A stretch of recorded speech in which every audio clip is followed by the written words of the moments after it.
Estamos de volta no Tribuna Livre, comigo, Zé Carlos Pioto, com Léo Apolinário também, falando sobre o cuidado dos idosos, o cuidador de idosos. E nós temos duas especialistas. Piloto eu sou, viu, gente? E ruim.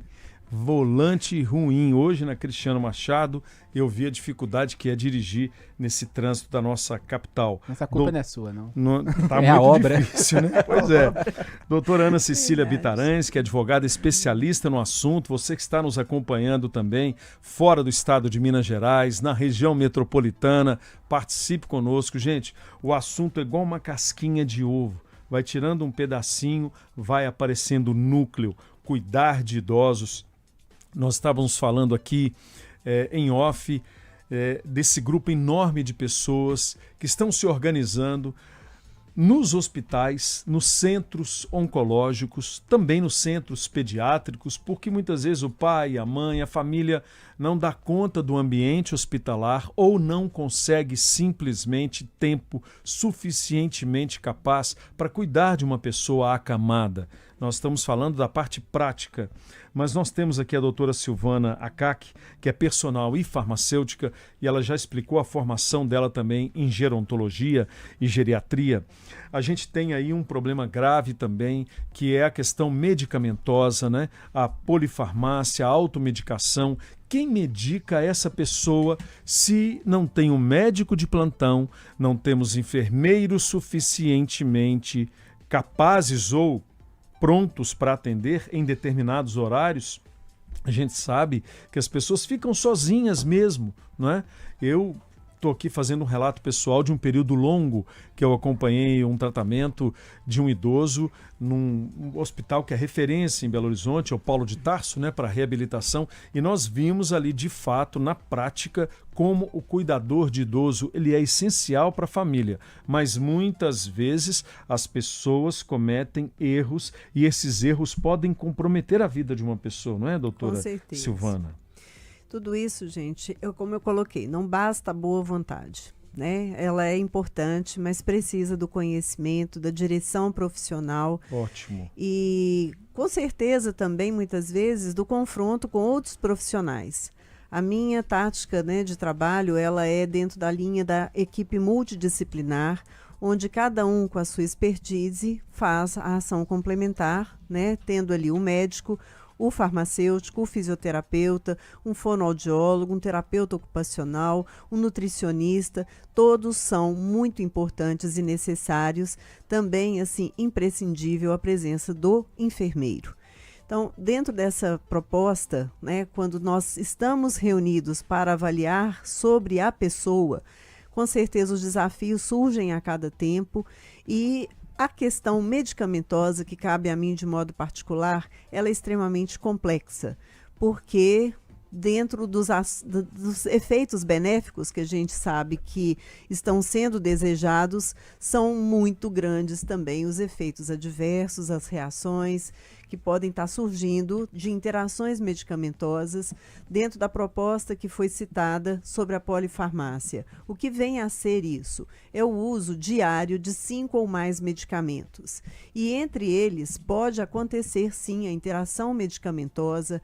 Um ponto importante da minha pós, a interação entre o medicamento e o alimento, que vai com certeza comprometer a ação da potência do medicamento, e os efeitos adversos que vão surgindo atrás de tudo isso são muito sérios e perigosos. Mas aí cabe de entrar com um ponto extremamente importante, que é a questão da automedicação. Por favor, evitem se automedicar. Evitem fazer uso de receitas antigas. O nosso corpo se modifica todos os dias e aquilo que tomamos há 2 anos atrás, 1 ano atrás, às vezes não vai ter mesmo hoje a ação semelhante como foi, né, naquele tempo, naquela necessidade. Muito bem.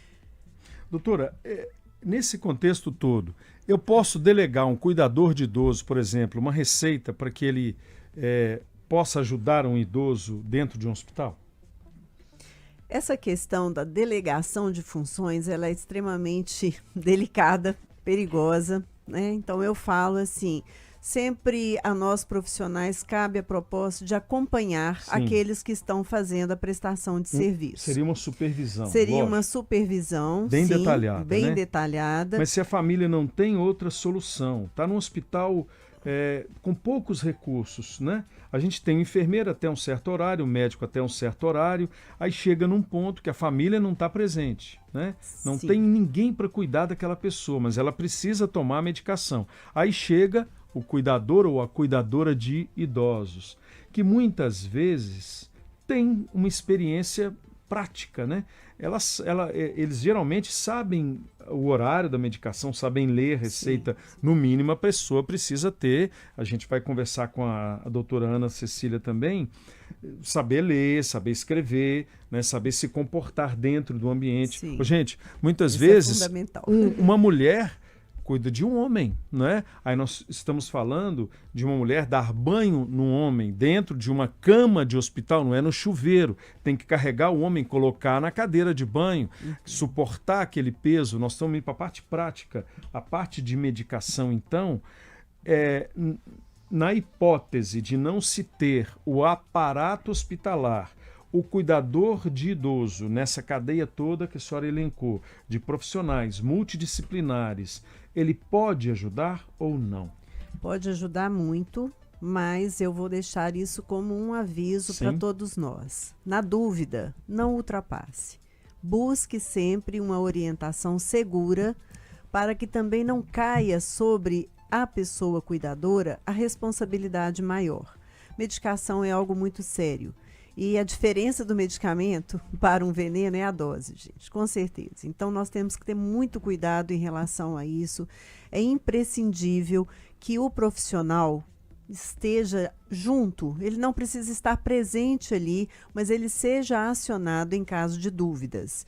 Né, diante de toda a experiência que realmente a gente vai adquirindo, quantas são as situações em que nós mesmos, que somos ali o profissional, eu, como posso falar, como farmacêutica, profissional do medicamento, e quantas dúvidas, quantas ações a gente se sente inseguro muitas vezes, vale de fazer o confronto, vale de buscar essa ajuda e, na dúvida, não ultrapasse, por uma questão mesmo de segurança. Mas é importante demais ter essa cooperação pessoa. entre nós, com certeza. 11 horas e 25 minutos, o Tribuna é ao vivo, nós estamos ao vivo para toda a rede Catedral de Comunicação Católica. Você pode participar, como fez aqui a nossa telespectadora Geralda de Ravena. Bom dia, sou cuidadora de idoso há 25 anos, amo o que faço assim e tudo com muito carinho. É a Geralda de Ravena. Inclusive estou ouvindo, cuidando neste momento, faço 12 horas, graças a Deus. Ô Geralda, aí eu vou dirigir a pergunta para a nossa doutora Ana Cecília. Doutora, ela está fazendo esse trabalho há 12 horas. Tá legal, tá ilegal, tá imoral, não é assim. O que a gente pode compartilhar com ela, já que ela está trabalhando? E você, que é cuidador de idoso também, mande a sua pergunta para a gente. Nós temos aqui duas especialistas. Para quê? Para a gente melhorar esse âmbito do trabalho do cuidador de idoso. Ninguém quer tirar o cuidador de idoso do espaço hospitalar. Mas se não for com qualidade, também não pode ser de qualquer jeito, não é, doutor? E aí eu aproveito para completar, para saber quem contrata um cuidador de idoso. Precisa de assinar carteira? Quais são os direitos que esse cuidador... Ele tem aqueles direitos básicos de quem é CLT? Então, para configurar vínculo de emprego de um cuidador de idoso, é preciso ter os 5 requisitos fáticos jurídicos da relação de emprego. Ou seja, ser um trabalho oneroso, né, que tem um pagamento, ser exercido por pessoa física, ter uma pessoalidade no contrato, ser não eventual e ter subordinação. Sim. Tendo esses 5 requisitos fáticos jurídicos, sendo um trabalho desempenhado sem fins econômicos, né, tendo fim apenas de cuidar, para uma família, é possível ter o vínculo de emprego e desempenhado mais de 2 dias na semana, que é o que vai definir o empregado doméstico. Então, se a pessoa cuida de um idoso por 2 dias, não configura vínculo empregatício, é isso? Não. Teoricamente, né, doutor? Isso. Mais de 2 dias configura vínculo de emprego para a Justiça do Trabalho. Inclusive entre familiares? Então, essa discussão é enorme. Porque às vezes, desculpa, eu estou interrompendo porque a gente quer trazer para as pessoas a prática, né? Muitas vezes um familiar adoece e ninguém quer cuidar, mas um irmão fica sobrecarregado. Tá com você, você cuida, você dá medicação, você vai no hospital, você fica lá de manhã, volta de tarde, vai almoçar, toma um banho, troca de roupa, volta para o hospital para acompanhar a tia, a mãe, o pai, o avô, né? Claro, nós estamos falando de uma família que talvez não tenha a estrutura, a capacidade da doutora Silvana Akak. É alguém que está ali no susto do momento e precisando de socorrer alguém. E ao longo do tempo, a família vai delegando isso para a pessoa, cada um vai cuidando da sua vidinha e a pessoa vai ficando lá no hospital, cuidando daquele ente querido, amado, mas doente.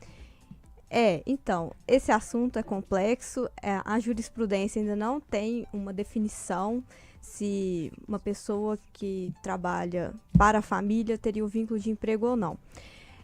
Muitas das vezes tem os requisitos que eu mencionei de uma relação de emprego, mas alguns magistrados entendem como uma relação de amor, de afeto, que não seria uma relação de emprego. Mas há algumas jurisprudências que consideram. Sim. Então vai depender do caso concreto, das provas que forem juntadas, se a pessoa abdicou da vida profissional para cuidar desse familiar. Abriu mão da própria vida, né? Do trabalho, do lar, para se dedicar exclusivamente a um ente querido. E a gente não quer abrir nenhum precedente aqui, gente, jurídico, estimulando as pessoas que façam isso, porque são perguntas recorrentes, né? Sim. E no caso da dona Geralda, que está 12 horas dentro de um hospital, cuidando de uma pessoa. No caso da dona Geralda, ela é cuidadora de idosos ou ela é enfermeira? Ela é cuidadora de idosos. Ela faz 12 particular. por 36. Ela faz 12 horas por 36 de folga. De 8 da manhã às 8 da noite. Mas tem os outros 5 requisitos? A gente não sabe. Pois é, Geraldo, você que está nos ouvindo e nos vendo, cuidando de alguém, você podia explicar para a gente melhor. Ou você faz isso várias vezes na semana. Já tem mais de 2 dias, 3 dias por semana que você trabalha assim.